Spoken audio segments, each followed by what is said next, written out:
All right, guys, welcome back to the channel. Welcome back to another video. We are taking the EZA PHY SSJ Bardock in against Red Zone and Mega. I'm looking forward to him. You know, he's got that 318% attack. He has the guard, which of course we need to activate after he takes the initial first attack. Then his guard will be triggered.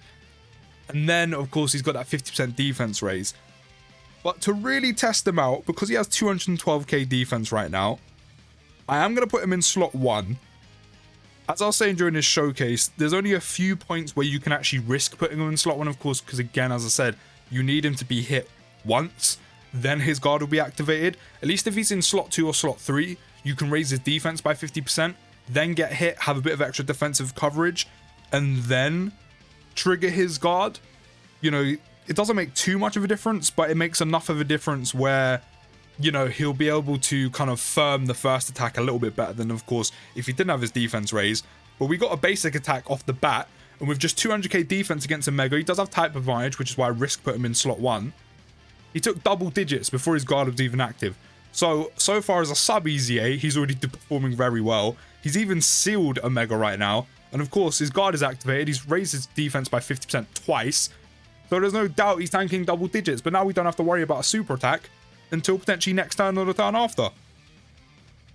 So actually no, I'm pretty sure it's the next turn, but still, we managed to avoid a super attack. So already started off really well. I said I wouldn't risk putting him in slot 1 unless he has type advantage. Especially because if that first attack was type neutral and he got hit by a super straight away, he's going to take a chunk of damage. Unfortunately, just over 200k defense, pre-super, no guard, is obviously just not... You're not firming a super attack with that very well. You probably die. You probably get one shot. Even a basic attack without type advantage, if he was type neutral there, he would still probably take a chunk. That's kind of to be expected. Now, because of his 200% lead, or the 200% lead I have is only powerful comeback, I've gone with a 170 lead, which he should be fine on. And we've gone with these guys, who I've actually barely used. Because in terms of his other 170 leads, they're not bad, but a lot of the units on those categories have aged. Don't get me wrong, Pure Saiyans is great, and SSBE is great. But in terms of like just a flat Pure Saiyan lead, he'll probably only get you so far. I mean, I to be fair, I haven't actually used him in a while, but who knows. And then there's Goku's family, who again, decent units on there, but you know, we can't bring the LRSJ4s from year 7 because they're not a Goku's family lead. But you know, it is led by the Easy SJ4 Goku. As I said, a lot of these units have kind of aged here and there, and the powerful comeback team, and as a category, as an actual team build, isn't the best, isn't the most cohesive. And then not only that, there is decent units on there, but trying to trigger one, or choosing which, and only being able to trigger one Birdku's active skill, or revival, should I say, to get the guaranteed guard, it can make things a little bit tricky, especially when you start to lose HP. Now, okay, Mega's still sealed, so there's that. Of course, with the Goku and Gohan, they can actually dodge here. And we can get them into Gohan pretty quickly, and they do stack attack, so there is that. But there's no potential of a super attack. So I think we'll be fine with no item, especially if they do decide to dodge the majority. I think this Goku and Gohan is rainbowed, to be fair. Yeah, that one's tanking double digits. No dodge, though. But we do want to get that exchange as quick as possible. As I said, I've actually barely used this unit since I've pulled them. I think I've used them twice in ESBR, and that's like about it, if I'm being completely honest. I've had no reason to actually like properly use them. And then we'll get Gohan on rotation with them, especially once we get the exchange off. But yeah, of course, the PHY SSJ Bardock's natural position, if you're going to want him on, run him on main rotation, which he's actually viable to do so, at least you'll have constant support on one of your rotations with the key +2 and attack and defense +30%. He can be run on main rotation. As I said, you definitely want him in slot 2 because, again, the initial attack needs to happen before you trigger his guard. But ideally, of course, because he is a support, you do want him in slot 3. And in terms of him being locked there, that's completely fine. I do not mind that whatsoever. But you do want him in slot 3, because then not only can he super attack first before he takes the initial hit to trigger his guard and get that 50% defense raise, which is very helpful. But then you can utilize his support. You can utilize that key +2, attack and defense +30% for all allies every other turn he appears, which is kind of what you want. Now, I did want the SSJ3 Bardock on this team, but of course we are running a Super Saiyans team. But if I was going to run Bardock on this team, or if I did have the Dokkan Fest Tech Bardock, or better yet, which I only have to wait like literally like 8 days for it at this point. Vegeta and Trunks' Bond of Beyond a Parent and Child category, or Bond of Parent and Child category, not Beyond. I don't know why I said Beyond. Bond of Parent and Child category, which again, I'll be able to pick them up in 8 days if they're on the same banner, which they should be. Then, you know, I could rhyme on that category with the Bardock, and then you can utilize this guy's support and also Bardock support as well. The SJ3 Bardock support of attack plus 50%. But for now, we're just running him solo, which we kind of had to do based on the team build. But as I said, so far he's doing really well. This is where things are going to get a little bit, just a little bit tricky. Now, the reason why, or the reason for that, is because, or the major thing is, he has type disadvantage here. Now, the reason why it can get a little bit tricky here is because, of course, not only does Fizz Bardock have type disadvantage here, but again, Fizz Bardock needs to be hit once before we get his guard. And with him having type disadvantage, he's probably going to take a decent chunk of damage on a basic before his guard is triggered, even with him super attacking first and getting that 50% defense raise. So it'll be interesting to see how much damage he actually takes. But since he has type disadvantage and his guard isn't immediate until he gets hit once, he could be open to a little bit of damage, which is where things get a little bit worrying for him. But as long as he tanks it fairly well, given, again, he doesn't have his guard, he has type disadvantage, and again, he's a sub EZA, so I'm not expecting the world from him, I don't really mind. I don't really mind taking that damage either, because then we can trigger the revival. So, to be fair, we might not even actually see it. Do you know what? I want to die this turn anyway. So I'm actually going to put him in slot 1. Of course, you never want to do this normally because it will get you killed, but I want to trigger the revive. So I'm going to put him in slot 1 and see how much he takes on the initial super. This is without him supering. Yeah, 300k. See, that's how much he's taking with type disadvantage and no guard. Now, if he would have supered and got the 50% defense raise, you're probably looking at like, what, 150, 180 to 200k on damage, which, to be fair, in the grand scheme of things, like, I know that's a lot of damage to take on one basic, but considering he didn't super there, has no guard, that's kind of to be expected. And of course, we have the revival to back us up. That's the whole point, the whole reason why we've done it. But then if he had supered, do you know what? Taking like 150, 180 plus, probably not that bad. As I said, given that he didn't have his guard there, and if we had him in slot 2 and he would have supered, and type disadvantage, that actually wouldn't have been too bad.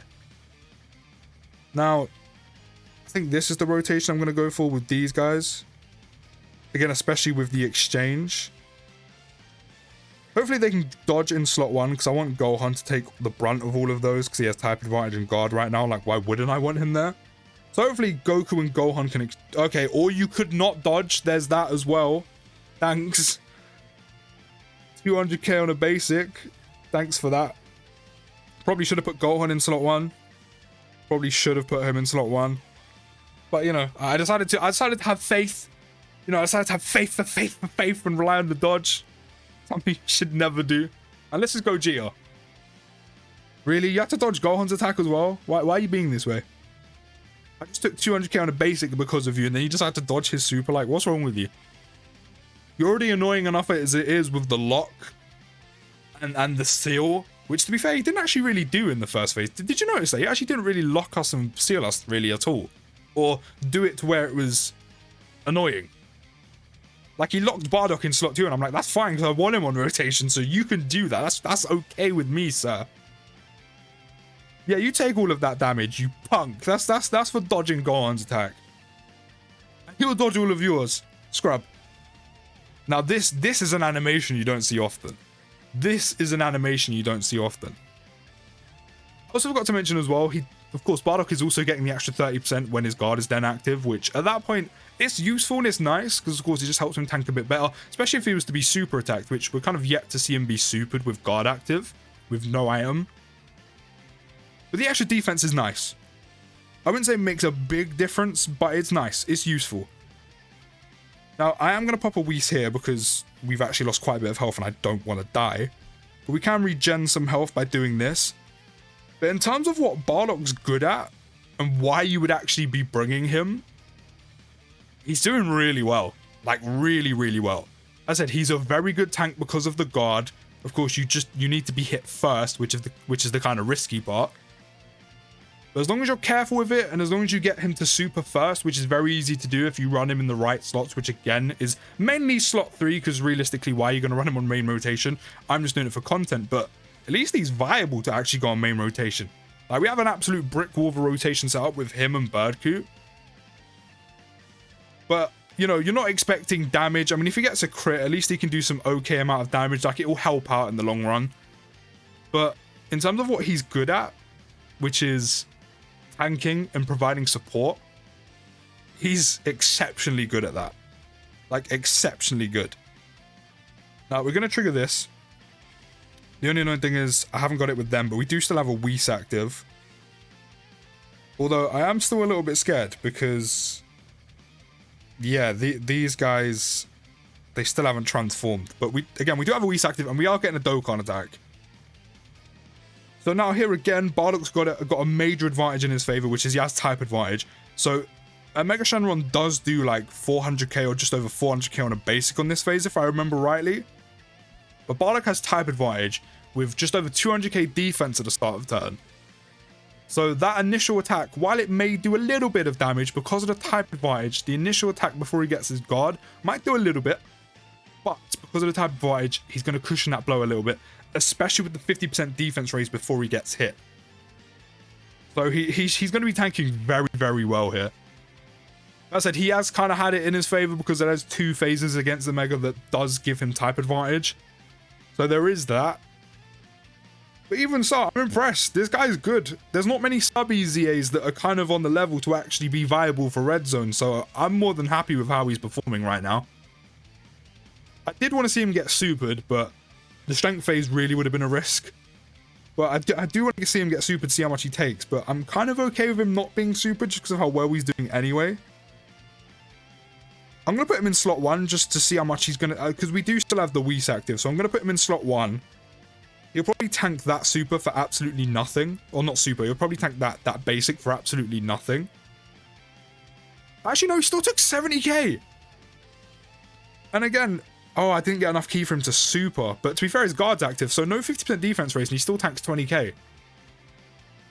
Now, that's without the super. So with the super, he probably would be tanking at like double digits. A hell of a lot less. But again, for a sub EZA with just, at that point anyway, just pure guard with a Whis active, and he didn't get a defense raise, so he has like 200k defense with guard and a Whis on a red zone boss that does over 400k on a basic. That's not bad. That's not bad. I mean, if Gogeta can dodge this, that would be great, but I've kind of seen enough of what I've needed to see with Bardock. So of course he dodges it. That's big dick energy right there. Ah, shit. I love Gogeta so much. He's so good. Do you know what? I'm going to use this because you don't get to see their active often. I know technically we didn't see it, but you just naturally just don't get to use their active that often. So, you know, why not? I'm going to pop a Whis. Just because at this point, now that we've survived, you know, we might as well try and beat it. Oh, Gogeta out here dodging the KO super, but Bardock's done really well. In terms of how well he would do in other red zone stages, of course, with them being a lot more difficult, Cellmax he would be able to handle. You know, the multiple supers is kind of a yeah. Especially because he does need to be hit to trigger the guard, and Cellmax's supers can come just out the woodwork, and there's potentially 3 of them. But in terms of basics, Cellmax only does 300k on a basic at all times on one phase. So as long as Bardock's super's there, Bardock's good enough to actually tank a basic just purely off his super. And then the guaranteed guard is kind of a bonus against Cellmax. In red zone. Definitely not the actual Cellmax event, in red zone. Just to make that clear. But if it was taken against Broly, I wonder how he would do. I think Broly's final phase would have to move him into slot 3 just naturally. But I wonder how he would actually do. I mean, it's kind of bait that with a Whis active and then him supering, he's going to be okay here. Hopefully we survive, because I want to see how much he tanks. Or I can't. Actually, I was going to say I want to see him get supered, but he's not going to be supered because of the KO. But he's done really well. As I said, don't expect no damage from him. That's obvious. The most you're going to get out of him is 4 mil. And if he crits, I mean, you know, at least he's doing some solid damage with a crit. But look, 2.6 mil. Don't expect nothing from him damage-wise. But support, defensively, very, very good at what he does. Like, he does 2 things. Yeah, okay, that's kind of obvious. He supers. He's now got guard, Whis active. But in terms of what he actually does, again, which is support and tanking, very good at those 2 things. Very good at those 2 things. Very good sub EZA, man. I'm impressed. He helps out SSJ3 Bardock a lot, but as I said, the main problem with me is I can't really run them together because I don't have the categories to do so. Or at least the good, runnable categories to do so. But I'm impressed, man. He's done really well. Again, just remember, this is a sub EZA, so I'm not expecting the world from him. He's actually done really well. But let me know your thoughts down in the comments. Don't forget to drop a like, subscribe if you're new. All the support is very much appreciated. Have a good day, guys, and I'll see you in the next one. And... peace!